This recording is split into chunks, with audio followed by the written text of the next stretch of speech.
Tao po. Sino na naman ba yan?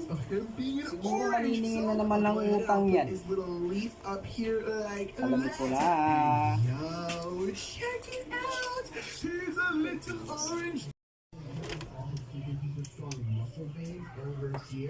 Ay, kayo po pala kuya. Nandiyan po si misis nyo. Kasi po, maniningil po ako ng utang niya kasi isang linggo na po siyang hindi nakakabayad eh.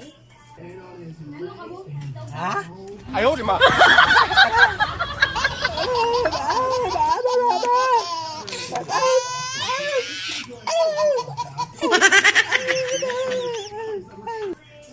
Ay, pipi po pala kayo. Ay, pasensya na po ha. Babalik na lang po siguro pag nandyan na siya. Sige po, pasensya